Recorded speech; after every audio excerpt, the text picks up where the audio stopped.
Hi everyone, welcome back to my channel Geeks Idea, a channel of learning and imparting knowledge। ये एक नई video series लेके आया हूँ मैं पॉलिटी पे, जो कि बहुत ही ज़रूरी होगा और बहुत ही यूज़फुल होगा आप लोगों के लिए। मैंने इसमें से क्वेश्चंस फ्रेम किए हैं topic wise, objective type questions मैंने फ्रेम किए हैं। वो देख के आपको बुक पढ़ने की भी ज़रूरत नहीं पड़ेगी, आप एक बार चेक कर सकते हो। ये लेक्चर सुन के आप कोई भी बुक पढ़ सकते हो, चाहे लक्ष्मीकांत हो या जीडी बख्शी हो, जो भी आप पढ़ना चाहोगे। उसके बाद मेरे हिसाब से कोई भी इम्पोर्टेंट क्वेश्चन नहीं रहता है, चाहे आप प्रीवियस ईयर यूपीएससी के क्वेश्चन देखो या किसी और एग्जामिनेशन के देखो। Hope you will enjoy the lesson. Before starting the lecture, please like, share and subscribe. Your subscription is our motivation. So let's start our lecture.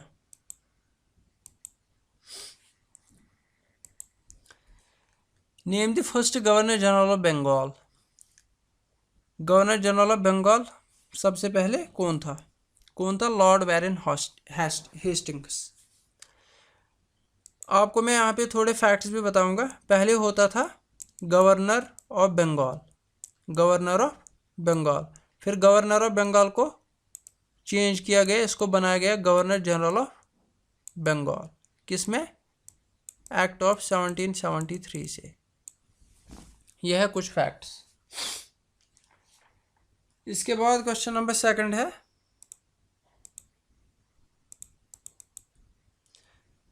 Which act led the foundation of central administration in India and made presidencies of Bombay and Madras subordinate governor general of Bengal? कौन सा act था? Regulating act of 1773। इसका मतलब क्या है? यानी कि centralisation start हो गई इस एक्ट से। ये याद रखना, सेंट्रलाइजेशन कहाँ से स्टार्ट होगी? रेगुलेटिंग एक्ट ऑफ 1773 से क्या स्टार्ट हो गई? सेंट्रलाइजेशन। और इससे क्या हो गया? सेंट्रलाइजेशन मतलब क्या है? जैसे आजकल सेंटर की गवर्नमेंट है और स्टेट्स उसके सबऑर्डिनेट है, इसी तरह पहले बम्बई मद्रास थी इंडिपेंडेंट, इनको सबऑर्डिनेट किया गया। किस पे डिपेंडेंट बनाया गया? सेंटर पे, यानी कि बंगाल उसको मेन बनाया, उसी के सबऑर्डिनेट किए गए। तो किस एक्ट से? Regulating act of 1773 led the foundation of centralisation in India. Which act deprived governor of Bombay and Madras of the legislative powers? यहाँ पे तो सबऑर्डिनेट बनाया था, इस एक्ट से बनाया था सबऑर्डिनेट, लेकिन अब उनको पूरी तरह से क्या किया गया?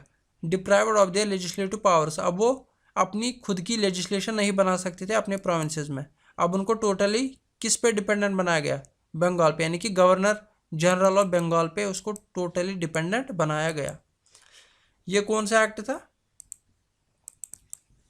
ये था charter act of 1833, final step toward centralisation. इसको बोलते हैं कि 1773 से स्टार्ट होगी सेंट्रलाइजेशन, और सेंट्रलाइजेशन पीक पे कब पहुंची?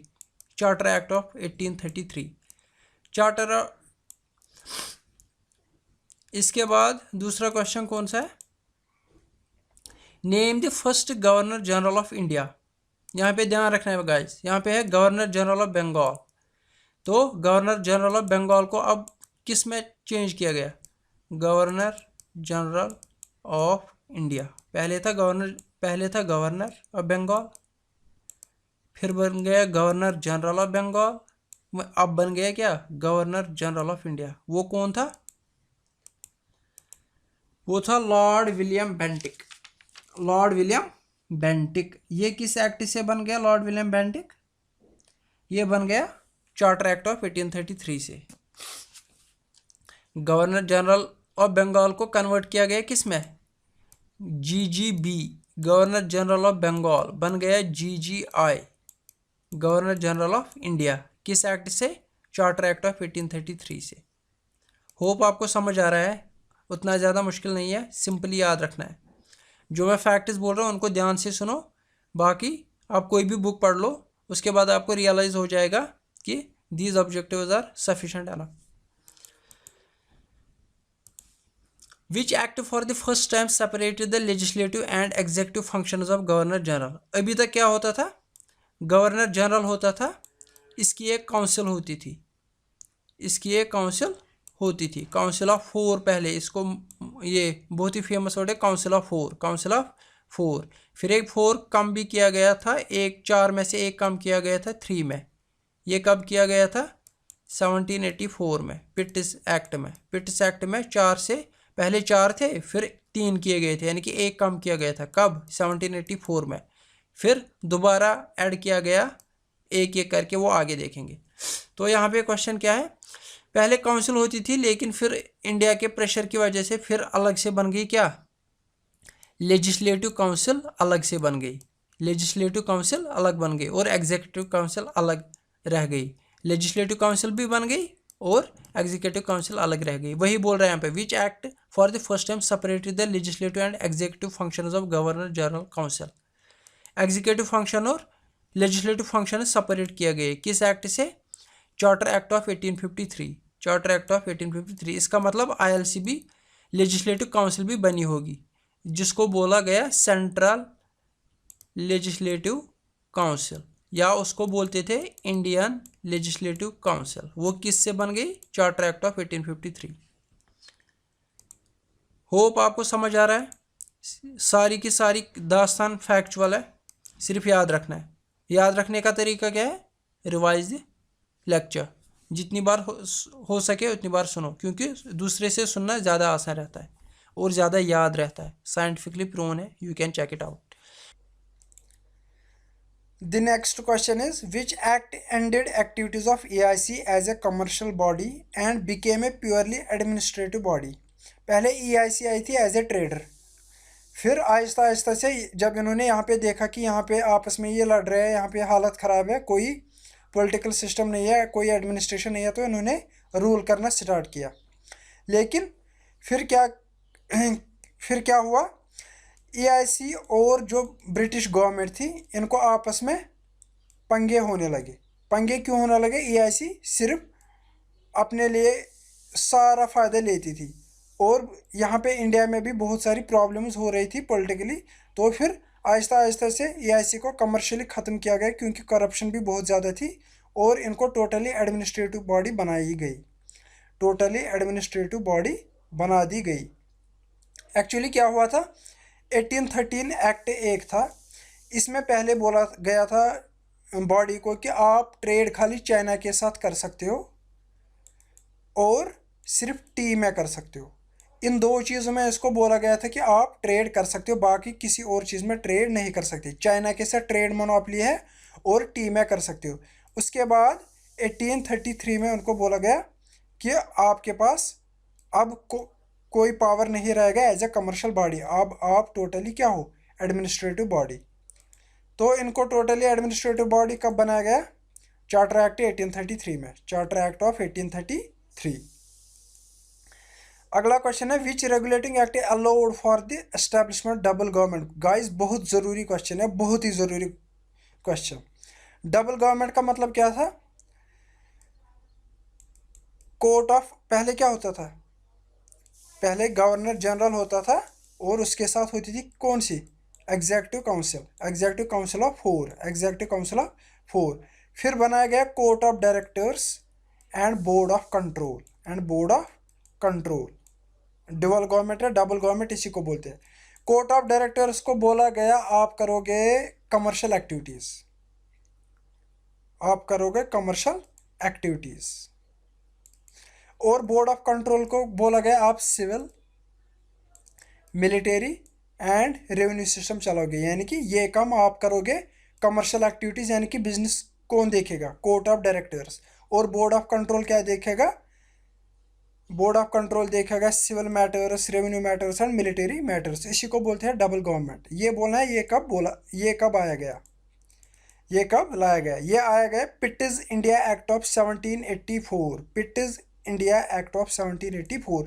इसको पिट्स इंडिया एक्ट क्यों बोलते हैं? क्योंकि उस टाइम पे प्राइम मिनिस्टर था विलियम पिट। विलियम पिट था प्राइम मिनिस्टर, इसलिए उसको बोलते हैं पिट्स इंडिया एक्ट ऑफ 1784। अगला क्वेश्चन क्या है, which act ended the system of double government? लेकिन ये डबल गवर्नमेंट फिर ख़त्म भी हो गई। ये किसने की ख़त्म? Government of Indian act 1858, government of Indian act 1858। बहुत ज़रूरी क्वेश्चन है, बहुत ज़रूरी क्वेश्चन। इनको याद कीजिए, रिवाइज कीजिए, जितना हो सके उतना रिवाइज करो। होप आपको ये अच्छे से समझ आ रहा है। अगला क्वेश्चन है, companies territories were the for first time called the British possessions in India because of which act. पहले यानी कि ब्रिटिश गवर्नमेंट को पहले कोई रिस्पॉन्सिबिलिटी थी, उसको कोई ये लेना देना नहीं था ब्रिटिश यहाँ कंपनीज की टेरिटरीज की वजह से जो EIC ने यहाँ पे ऑक्यूपाई की थी। तो अब ब्रिटिश गवर्नमेंट ने बोला कि जो यहाँ पे टेरिटरीज ऑक्यूपाई की है कंपनी, वो हमारी पोजेशन है, यानी कि ब्रिटिश गवर्नमेंट की पोजेशन है। ये कब बोला गया? ये बोला गया एक्ट ऑफ 1784 में, यानी कि पिट्स इंडिया एक्ट में। पिट्स इंडिया एक्ट क्यों बोला गया? विलियम पिट उस टाइम पे प्राइम मिनिस्टर था। The office of secretary of state for India and 15 member council of India were created by which act. किस एक्ट ने सेक्रेटरी ऑफ स्टेट को बनाया और 15 मेंबर काउंसिल, इसको बोला गया council of India. Council of India बोलते थे इसको। ये किस एक्ट की वजह से आ गए? किस एक्ट की वजह से आ गई? Government of India act 1858। Government of India act 1858। अगर आपको याद होगा, रिवोल्ट ऑफ 1857, रिवोल्ट ऑफ 1857। उसके बाद क्या बोला गया? उसके बाद सेक्रेटरी ऑफ स्टेट को बनाया गया और 15 मेंबर काउंसिल को बनाया गया। 15 मेंबर काउंसिल को बनाया गया क्योंकि यहाँ पे फिर उस टाइम पे बहुत बड़ी बगावत हुई थी। रिवोल्ट ऑफ 1857 ने फिर कुछ स्टेप्स उठाए, किसने? ब्रिटिश गवर्नमेंट ने। और यहाँ पे क्वीन भी आई थी। क्वीन्स प्रोक्लेमेशन के बारे में पढ़िए। जो रिवोल्ट ऑफ 1857 के बाद क्वीन ने प्रोक्लेमेशन एक दिया था, उसके बारे में पढ़िए। इसके बाद क्वेश्चन है, which act abolished the council of India. ये काउंसिल ऑफ इंडिया जो यहाँ पे बन गई एक्ट ऑफ 1858 से, इसको किसने अबॉलिश किया? अबॉलिश किया गया इसको 1935 में। 1935 में इसको अबॉलिश किया गया, गवर्नमेंट ऑफ इंडिया एक्ट 1935 में। अगला क्वेश्चन है, which act introduced an open competition system of selection and recruitment of civil servants. यानी कि अब इंडियंस भी अच्छे से एग्जाम दे सकते थे लाइक यूरोपियंस, तो कंपटीशन ओपन रखा गया। ये किस एक्ट से हो गया? ये बहुत ही ज़रूरी क्वेश्चन है। ये था charter act of 1853, charter act of 1853। और अकॉर्डिंगली मैकॉली कमेटी बनाई गई। वो क्या थी? The committee on the Indian civil services. The committee on the Indian civil service was appointed in 1854। 1854। तो ओपन कंपटीशन सिस्टम ये बहुत ही ज़रूरी है। कब लाई गई? 1853 में। और मैकॉली कमेटी कब बनाई गई? 1854 में। अगला क्वेश्चन है, who became the first viceroy of India and was the representative of British crown in India. आपने याद रखा, पहले था गवर्नर ऑफ बंगाल, पहले था गवर्नर ऑफ बंगाल, फिर क्या बन गया? Governor general of Bengal. ये किसकी वजह से बन गया? 1773 में। रेगुलेटिंग एक्ट ऑफ 1773 ने क्या किया? उसने बनाया गवर्नर ऑफ बंगाल को गवर्नर जनरल ऑफ बंगाल। फिर आ गया गवर्नर जनरल ऑफ इंडिया। ये किसने बनाया? 1833 ने। 1833 ने क्या किया? GGB को बनाया, GGI, governor general of India. फिर GGI को बनाया गया वाइसरॉय, GGI को बनाया गया वाइसरॉय। ये किसने बनाया? आपको याद होगा, याद होना चाहिए, रिवोल्ट ऑफ 1857। रिवोल्ट ऑफ 1857 के बाद आता है एक्ट ऑफ 1858, एक्ट ऑफ 1858। उसकी वजह से बनाया गया वाइसरॉय। तो पहला वाइसरॉय कौन था? Lord Canning. ये इससे पहले गवर्नर जनरल ऑफ इंडिया भी था। ये governor general of India last था और इसी को फिर फर्स्ट वाइसरॉय भी बनाया गया। ये याद रखना है, governor general of last, governor general of India Lord Canning, first viceroy of India Lord Canning, क्योंकि ये पहले गवर्नर जनरल था। फिर रिवोल्ट एक्ट ऑफ 1858 आ गया, उसकी वजह से वाइसरॉय भी बन गया। होप आपको समझ आ रहा है। उसके बाद क्वेश्चन है, which act provided that India henceforth was to be governed by and in the name of her majesty. अब ब्रिटिश ने पूरी तरह से जिम्मेदारी ले ली, पूरी की पूरी। ब्रिटिश ने क्या बोला कि जो भी इंडिया में अब हो रहा है वो अब हम गवर्न करेंगे, यानी कि अब एक्चुअली ब्रिटिश ने बोला कि हम यहाँ पे रूल करेंगे। ब्रिटिश गवर्नमेंट ने वो किस एक्ट से बोला? जब रिवोल्ट ऑफ 1857 से बगावत बहुत ज़्यादा होगी, यहाँ पे बहुत ज़्यादा तमाशा हो गया, उसके बाद जो एक्ट ऑफ 1858 है उसकी वजह से उन्होंने बोला कि हम अब यहाँ पे गवर्न करेंगे इन the name of her majesty. तो इसलिए मैंने बोला प्रोक्लेमेशन के बारे में पढ़ो, क्वीन्स प्रोक्लेमेशन के बारे में। अगला क्वेश्चन है the Indian central legislative council, Indian legislative council भी बोलते थे या central legislative council, was established separately for the first time by which act?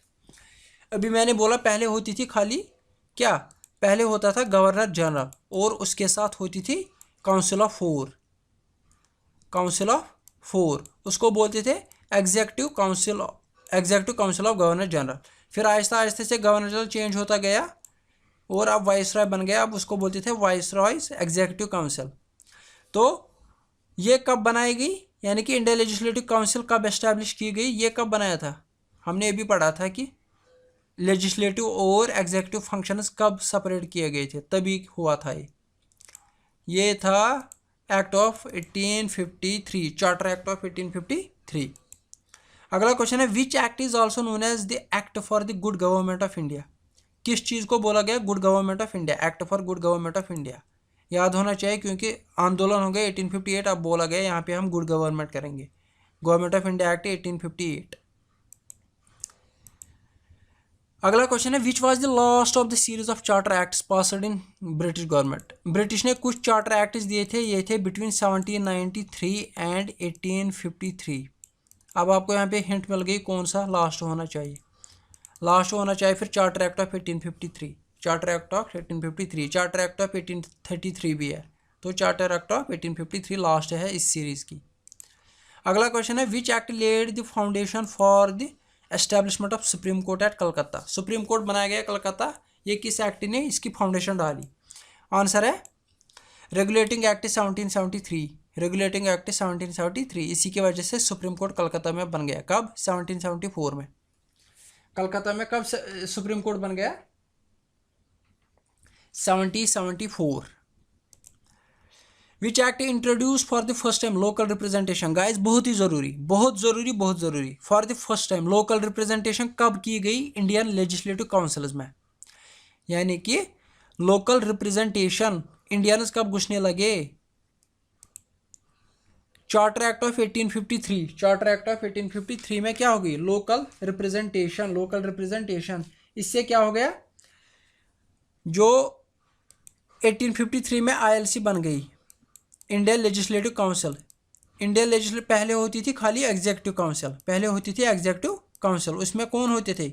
4 member, फिर आगे बढ़ाए गए, फिर बनाया गया 1853 में बोला गया अब इंडियन लेजिस्लेटिव काउंसिल बनाएगी लेजिस्लेटिव फंक्शंस के लिए, उसमें 6 एडिशनल मेंबर्स रखेंगे, यानी कि apart from these 4 members 6 additional members will be added which will be forming Indian legislative council. इन 6 में से क्या बोला गया?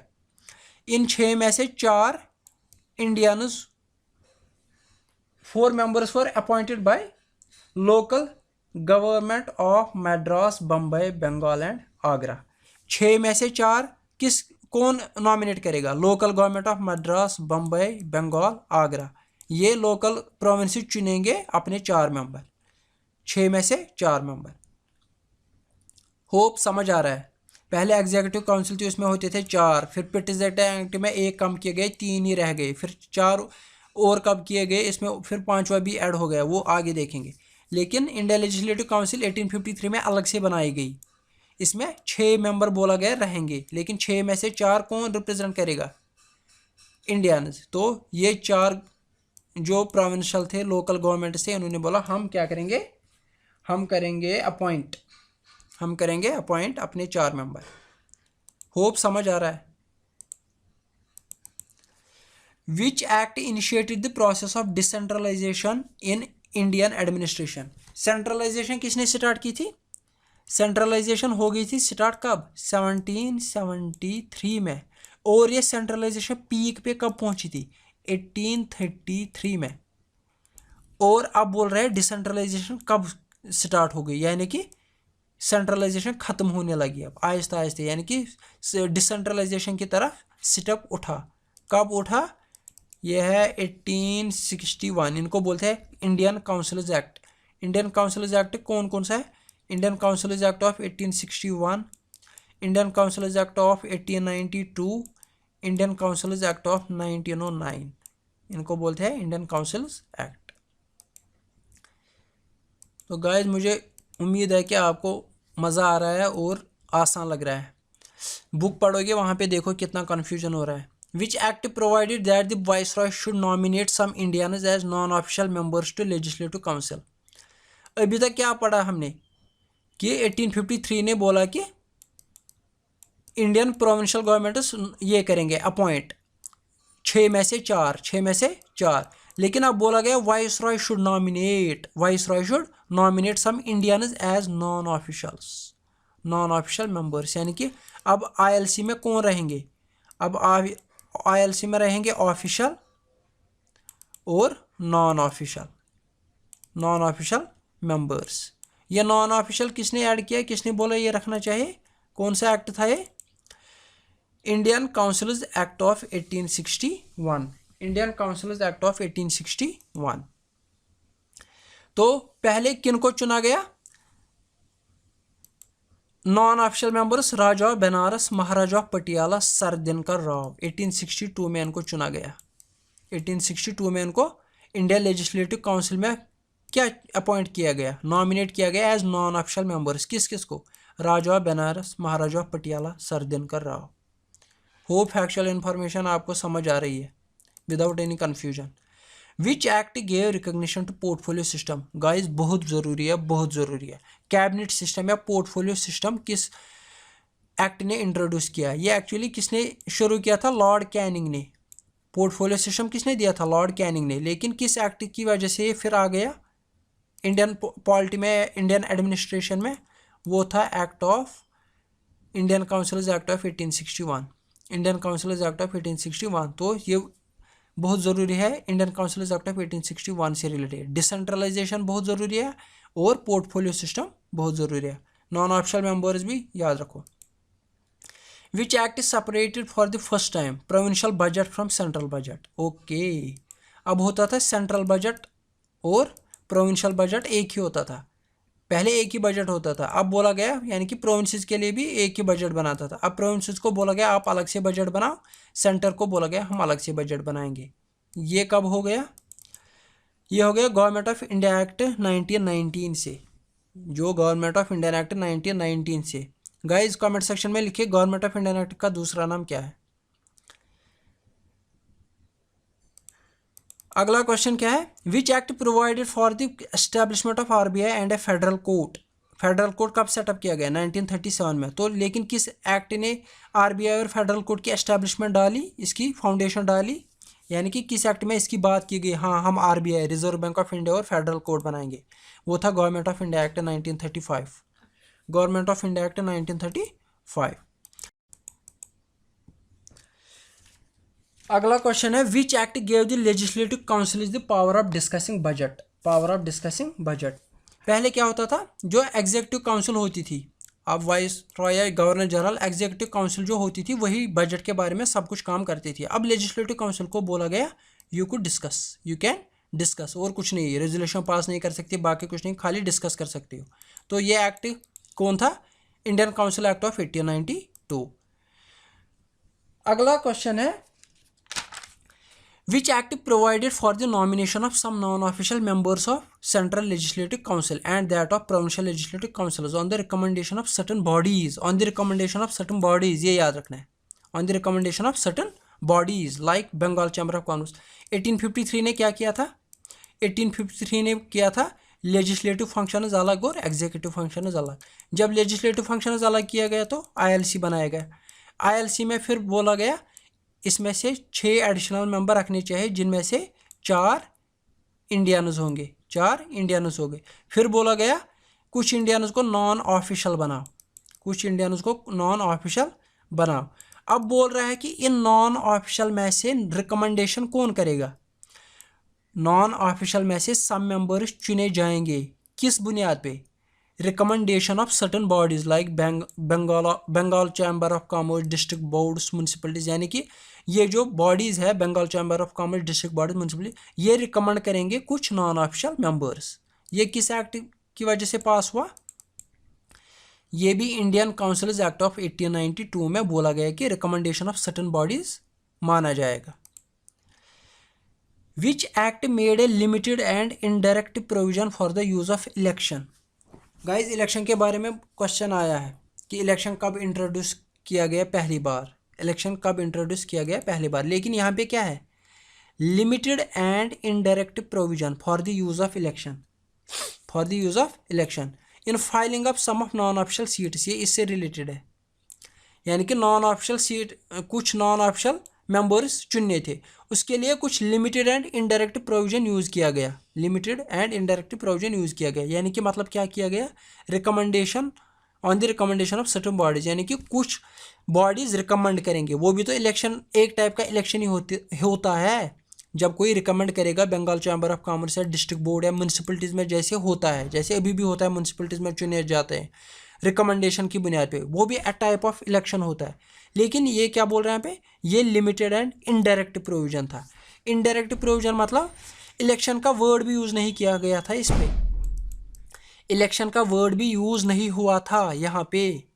ये बस इन इट इज एसेंस क्या था?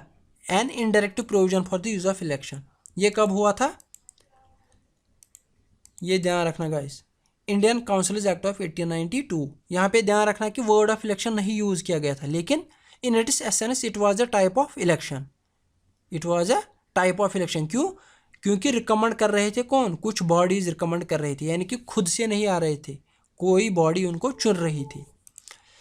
यहाँ पे बहुत ज़रूरी क्वेश्चन आता है, which act introduce for the first time by cameralism and direct election in the country? ये बहुत बार पूछा गया है। बाई कैमरलिज्म और डायरेक्ट इलेक्शन कब और किस एक्ट की वजह से लाए गए? यह है government of India act 1919, government of India act 1919। ये मैंने अभी पूछा था 1919 का क्या नाम है दूसरा, मोंटेगो कैल्मसफोर्ड रिफॉर्म्स। ये जो पहला होता था मोंटेगो, ये होता था secretary of state. Secretary of state कब लाया गया? 1858 के बाद, 1857 के बाद, यानी कि आंदोलन 1857 के बाद कौन सा एक्ट आए? गवर्नमेंट ऑफ इंडिया एक्ट 1858, जिसको act for good government of India भी बोला गया। इसकी वजह से आए secretary of state. In acts में जो ये दूसरा नाम है, ये पहला होता था सेक्रेटरी ऑफ स्टेट और ये होता था वाइस रॉय। ये होता था वाइस रॉय, पहला सेक्रेटरी ऑफ स्टेट होता था, दूसरा वाइस रॉय होता था।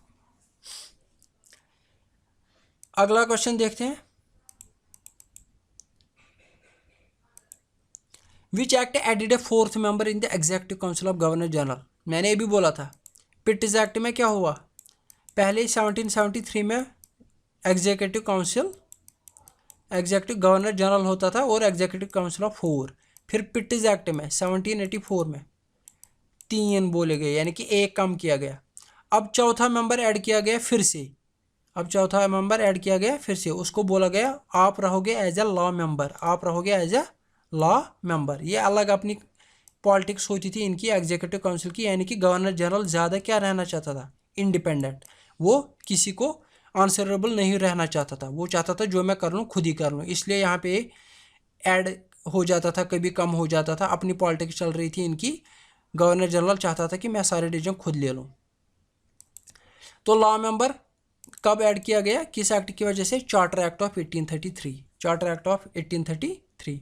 तो बोलो यहाँ पे कौन था वो था लॉर्ड मैकाउली को चुना गया, लॉर्ड मैकाउली को चुना गया, लॉर्ड मैकाउली को चुना गया। फिर लॉ कमीशन भी बनाई गई। लॉ कमीशन कमेंट सेक्शन में लिखे लॉ कमीशन कब बनाई गई, फर्स्ट लॉ कमीशन। लॉर्ड मैकाउली कौन चुना गया? Law member. जो लॉ कमीशन उसका चेयरमैन बनाया गया, लॉ कमीशन का चेयरमैन भी बनाया गया। वो कब बनाएगी फर्स्ट लॉ कमीशन, उसके बारे में लिखिए। अगला क्वेश्चन है, which act provided for the addition of 5th member to the viceroy's executive council to act as jurist? अब 5th मेंबर भी ऐड किया गया है, उसको बोला गया एज ए ज्यूरिस्ट रहो, एज ए ज्यूरिस्ट रहो। ये कौन सा एक्ट था? Indian councils act of 1861, Indian councils act of 1861 में ज्यूरिस्ट ऐड किया गया। किस में? ये ध्यान रखना है, एग्जीक्यूटिव काउंसिल में, एग्जीक्यूटिव काउंसिल में, वाइस रॉय में, वाइस रॉय के एग्जीक्यूटिव काउंसिल में। लेजिस्लेटिव काउंसिल अलग है, लेजिस्लेटिव काउंसिल अलग है, ये लेजिस्लेशन का काम करती है। अगला क्वेश्चन क्या है, which act is also known as Morley Minto reforms? Morley Minto reforms किसको बोला गया है? अभी भी बोला गाइस मैंने, मोरले कौन होगा, जो पहला होगा वो होगा सेक्रेटरी ऑफ स्टेट, और जो लास्ट होगा ये होगा वाइसरॉय, ये होगा वाइसरॉय, वाइसरॉय। तो कौन था ये था act of 1909, Indian councils act of 1909। Councils act कौन कौन से थे, 61, 92 और 1909। Who is father of communal electorate, किसको बोलते हैं फादर ऑफ इलेक्टोरेट, वो है लॉर्ड मिंटो। लॉर्ड मिंटो को बोला गया क्योंकि इसने कम्युनल इलेक्टोरेट इंट्रोड्यूस किया, यानी कि मुस्लिम्स को सेपरेट इलेक्टोरेट दिया, फिर और दूसरे क्लासेस को दिया, सिख्स को दिया, एंग्लो इंडियंस को दिया, यूरोपियंस को दिया, वो आगे जाके बढ़ गया, फिर डिप्रेस्ड क्लासेस को भी दिया गया, इसलिए उसको बोला जाता है। लेकिन इंट्रोड्यूस कब फर्स्ट कब हुआ, मुस्लिम्स को दिया गया, कब, लॉर्ड मिंटो के टाइम पे, इसलिए उसको बोलते हैं फादर ऑफ कम्युनल इलेक्टोरेट। अगला क्वेश्चन क्या है, which act introduces system of communal representation for Muslims. अभी मैंने बोला कम्युनल रिप्रेजेंटेशन कब दी गई, 1909 में। Who was the first Indian appointed in the viceroy's executive council. यहाँ पे मैं बोलूँगा कि कम्युनल इलेक्टोरेट क्या होता था, यानी कि मुस्लिम रूलर जो होते थे वो, या मुस्लिम जो भी इलेक्शन के लिए उठते थे, वो बोलते थे हमारे लिए कोई सिर्फ वोट्स कौन डालेंगे, मुस्लिम्स, यानी कि हम चुने जाएंगे only because of our religion है, ओनली बिकॉज ऑफ मुस्लिम्स, खाली मुस्लिम्स वोट डालेंगे, वो बोलेंगे हम चुने जा सकते हैं कि नहीं, और कोई हिंदू या दूसरी रिलीजन के वोट नहीं डाल सकते। Who was the first Indian appointed in the viceroy's executive council, ये बहुत ही ज़रूरी है गाइस, बहुत ज़रूरी, बहुत ज़रूरी। पहला इंडियन, अभी तक लेजिस्लेटिव काउंसिल में इंडियंस आए थे, लेजिस्लेटिव काउंसिल में, अब वाइसरॉय की एग्जीक्यूटिव काउंसिल में पहली बार इंडियन को इंट्रोड्यूस किया गया, वाइसरॉय की एग्जीक्यूटिव काउंसिल में। वो पहला कौन था, वो मैं यहाँ पे बोल रहा हूँ, एग्जीक्यूटिव काउंसिल में कौन पहला इंट्रोड्यूस किया गया, वो था सत्येंद्र प्रसाद सिन्हा, सत्येंद्र प्रसाद सिन्हा, बहुत ज़रूरी याद रखना है। अगला क्वेश्चन है, which act allowed the provincial legislative councils to have non official majority. अभी मैंने बोला, जब मैंने आईएलसी में बोला कि क्या बोला, नॉन ऑफिशियल्स ऐड करने हैं, नॉन ऑफिशियल्स ऐड करने हैं, लेकिन नॉन ऑफिशियल्स तो होते थे, उसमें इंडियंस भी होते थे, लेकिन ऑफिशियल मेजॉरिटी हमेशा रहती थी, ऑफिशियल मेजॉरिटी हमेशा रहती थी। फिर एक एक्ट आ गया, उसने बोला कि जो सेंटर में, यानी कि सेंट्रल लेजिस्लेटिव काउंसिल जो है, उसमें तो रहेगी ऑफिशियल मेजॉरिटी, उसमें रहेगी ऑफिशियल मेजॉरिटी, लेकिन जो प्रोविंसेस की लेजिस्लेचर है, या जब जो प्रोविंशियल लेजिस्लेटिव काउंसिल्स है, उनमें रहेगी नॉन ऑफिशियल मेजॉरिटी, उनमें रहेगी नॉन ऑफिशियल मेजॉरिटी। वो कब किया गया, किस में किया गया, वो किया गया Indian councils act of 1909, Indian councils act of 1909। अगला क्वेश्चन है, name the Indians who were for the first time appointed in the council of India by Lord Morley in 1907। Indian council कब बनाई गई, 1858 के बाद, जब आंदोलन हो गया था, 15 मेंबर काउंसिल बनाई गई, 15 मेंबर काउंसिल बनाई गई। अब इसमें इंडियंस भी चुने गए, लेकिन कब चुने गए, 1907 में। देखो 1858 में बन गया ये एक्ट आया 1858 में, 1907 में बोला गया अब इसमें इंडियन भी रखेंगे, इंडियंस रखेंगे। ये लंदन बेस्ड होती थी, काउंसिल लंदन बेस्ड होती थी, यानी कि लंदन में ये काम कर रही थी। तो वो कौन थे, वो दो शख्स कौन थे, एक था गोविंदा गुप्ता, और दूसरा था सैयद हुसैन बिलग्रामी, सैयद हुसैन बिलग्रामी, बहुत ज़रूरी है याद रखना। अगला क्वेश्चन है, which act provided for the first time for the association of Indians with the executive council of viceroy and governors. Guys मैंने अभी क्या बोला था, आईएलसी में होते थे, और पहला इंडियन कौन था, सत्येंद्र सिन्हा, सत्येंद्र प्रसाद सिन्हा, किस में हो गया, एग्जीक्यूटिव काउंसिल में। लेकिन ये किस एक्ट ने प्रोवाइड किया है कि अब इंडियंस एसोसिएट हो जाएंगे किसके साथ, एग्जीक्यूटिव काउंसिल के साथ। अभी तक ये नहीं होते थे, अभी तक ये आईएलसी में लेजिस्लेटिव काउंसिल में होते थे, लेकिन एग्जीक्यूटिव काउंसिल में अभी तक नहीं थे। ये किस एक्ट ने प्रोवाइड किया, 1909 में। इसको क्या बोलते हैं, और Morley Minto reforms, Morley Minto reforms. Morley है सेक्रेटरी ऑफ स्टेट, मिंटो है वाइसरॉय। इसके बाद which act demarcated and separated the central and provincial subjects, यानी कि सेंट्रल एंड प्रोविंशियल सब्जेक्ट्स को अलग अलग माना गया, सेंट्रल एंड प्रोविंशियल सब्जेक्ट्स को अलग अलग माना गया है। इसको बोलते हैं government of India act 1919। Dyarchy start की गई थी, डायरकी, ये भी बहुत बार आया है। Which act allowed the legislative councils at both the levels to ask supplementary questions and move resolutions on the budget? पहले क्या होता था, पहले खाली सकते थे, पहले सिर्फ डिस्कस कर सकते थे। डिस्कस का इजाज़त कब दी गई थी? 1892 एक्ट में। 1892 एक्ट में बोला गया आप डिस्कस कर सकते हो, बाकी कुछ नहीं। अब बोला गया और जब डिस्कस कर सकते हैं खाली डिस्कस, तो सप्लीमेंट्री क्वेश्चंस भी नहीं पूछ सकते। सप्लीमेंट्री क्वेश्चन मतलब अगर मैं कोई क्वेश्चन पूछूंगा उसका जवाब मिलेगा, मैं उस जवाब के अगेंस्ट यानी कि उसका क्रॉस क्वेश्चनिंग कर सकते हैं, उसको बोलते हैं सप्लीमेंट्री क्वेश्चंस, जैसे आजकल भी पार्लियामेंट में होता है। तो सप्लीमेंट्री क्वेश्चंस पूछ सकते हैं और बजट पे रेजोल्यूशन मूव कर सकते हैं। ये किस एक्ट ने दिया, ये किस एक्ट के पावर में आया? Indian councils act of 1909। Indian councils act of 1909। Which act is known as Montagu Chelmsford reforms? ये अभी मैंने बोला, ये कौन था? Government of India act 1919। अगला क्वेश्चन है how many sections and schedules did government of India act of 1935 have? इसमें कितने? Factual 321 sections and 10 schedules. इसी पे फिर कॉन्स्टिट्यूशन की फ्रेमवर्क भी बन गई, उससे भी, इस एक्ट से भी उसमें बहुत कुछ डाला गया। Which act extended the communal representation to 6 Indian, Christians, Anglo-Indians, Europeans? पहले 1909 ने किन को दी? 1909 ने दी मुस्लिम्स को। किसने? लॉर्ड मिंटो ने। उसको बोला गया father of communal electorate.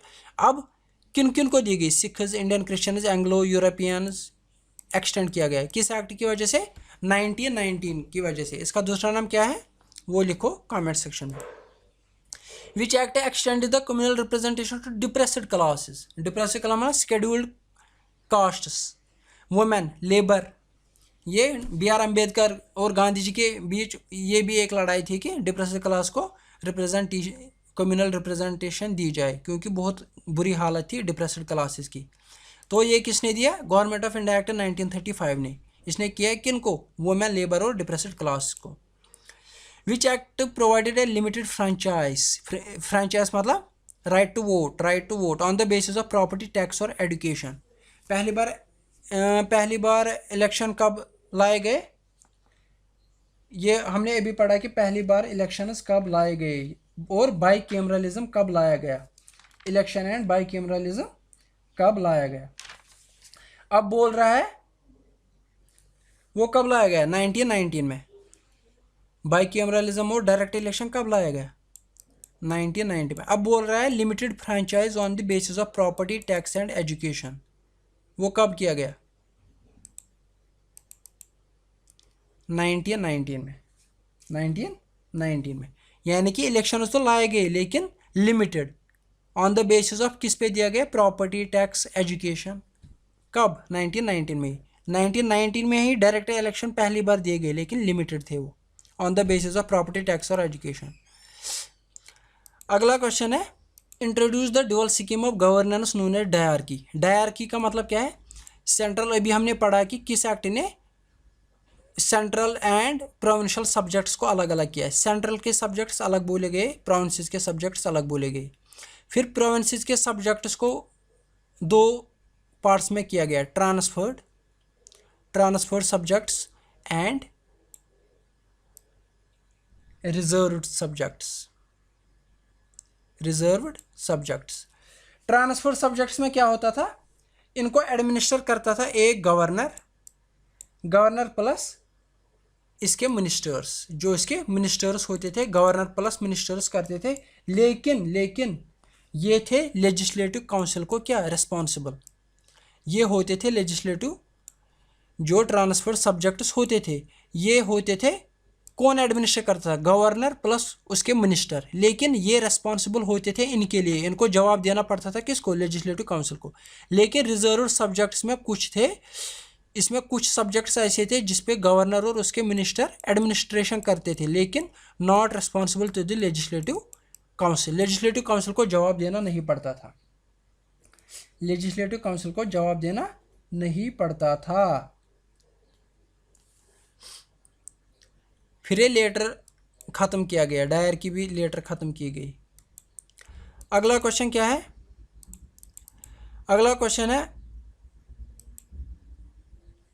Which act introduce provincial autonomy in provinces and dyarchy at centre. अब ये जो डायरकी कहाँ पे है, ये सेंटर में लाई गई, सॉरी ये जो यहाँ पे डायरकी है ये पहले कहाँ थी, प्रोविंसेस में, प्रोविंसेस में लाई किसने, एक्ट ऑफ 1919। अब क्या किया गया, प्रोविंसेस को दी गई ऑटोनॉमी, प्रोविंसेस को दी गई ऑटोनॉमी, और डायरकी लाई गई कहाँ पे, सेंटर में। जैसे सब्जेक्ट्स को पहले प्रोविंसेस में ट्रांसफर्ड और रिजर्व्ड रखा गया, अब सेंटर में भी ऐसे ही सब्जेक्ट्स को डिवाइड किया गया।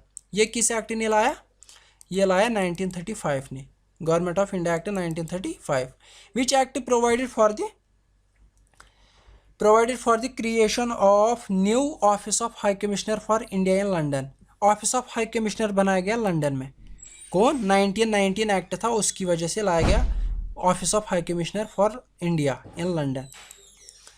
अगला क्वेश्चन है which act provided A limited franchise on the basis of property tax और एजुकेशन। ये हमने किया अभी, government of India act 1919। Guys, I hope you enjoyed the lesson. I tried my best to give much information in very easy way so that you will not get confused by reading a lot of things in books. So please subscribe, like and share so that we will upload more and more videos. So please subscribe. Thank you very much.